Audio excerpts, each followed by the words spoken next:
নিজে নিজে পালা বলে মুরগি কথা, সে মুরগির তো অবশ্যই স্বাদ হবে, তাই না? এই যে দেখেন আমার নিজে হাতে গড়া মুরগিটাকে আজকে কেটে ফেললাম। তাই পালি তো খাওয়ার জন্য, তাহলে তো খাবো না? এই যে দেখেন মাশাআল্লাহ অনেকগুলো মাংস হয়েছে, মাংসটা কিন্তু স্বাদও হবে মাশাআল্লাহ। হ্যালো গাইস, আসসালামু আলাইকুম। কেমন আছেন সবাই? আশা করি আল্লাহর রহমতে ভালো আছেন। এদিকে মুরগিটা তো কেটেই ফেললাম। তারপরে যে দেখেন পাখি পেয়ে তো আমার বাচ্চারা খুশি, আর পাখিগুলো তো অনেক সুন্দর হয়েছে। এই যে দেখেন ডিমও দিয়েছে পাখিগুলা। এই যে দেখেন ছোট্ট একটা ডিম, আসলে ছোট পাখি তো তাই ডিমটা অনেক ছোট, দেখতেও কিন্তু ভালো লাগতেছে মাশাআল্লাহ।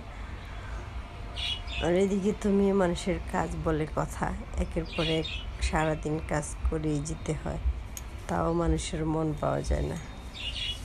স্বামী বলে কি করো সারাদিন বাসায় থেকে, মানুষের মন দুনিয়াটা করে দিলেও পাওয়া যাবে না। এটাই মেয়ে মানুষের জীবন, কিছুই করার নাই। এই যে বাচ্চাদের জন্য নাস্তা তৈরি করলাম, 2 রকমের এই যে পিঠা বানালাম, পিঠাগুলা অনেক মজার ছিল। তারপরে এগুলো পিঠা মনে করেন কি বাচ্চারা পছন্দ করে, ওইটা হলো নারকেল পিঠা, আর এটা হলো এমনিতে একটা পাতা পিঠা। এই পিঠাটা অনেক ভালো লাগে।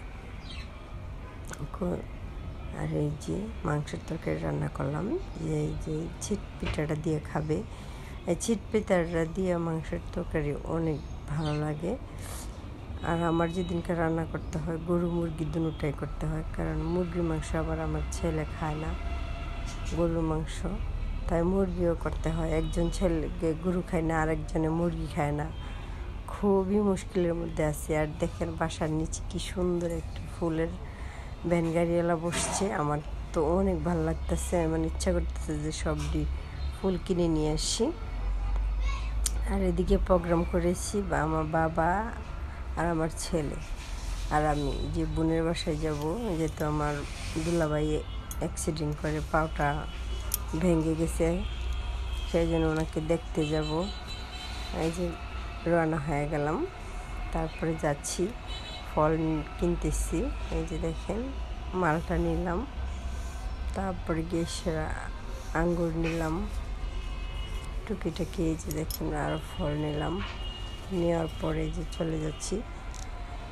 যেই ব্রিজের উপর উঠলাম, কী যে বৃষ্টি আর বৃষ্টি, অনেক বৃষ্টি, কিছু করার নেই। কোথাও যাওয়ার ইচ্ছা থাকলে বৃষ্টি দিয়ে যেতে হবে, আসলে মনটা তো আর মানবে না, যাওয়ার প্রোগ্রাম করছি তো যেতেই হবে।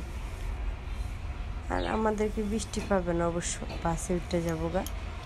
এই যে দেখেন দাঁড়াইছি আমার আব্বা আর আমি, তারপরে বৃষ্টি ভিজেই চলে গেলাম। আর এদিকে তো আমার বোনে রান্না বান্না করতেছে, অনেক মজার রান্না। দেখেন কালারটা কি সুন্দর হয়েছে।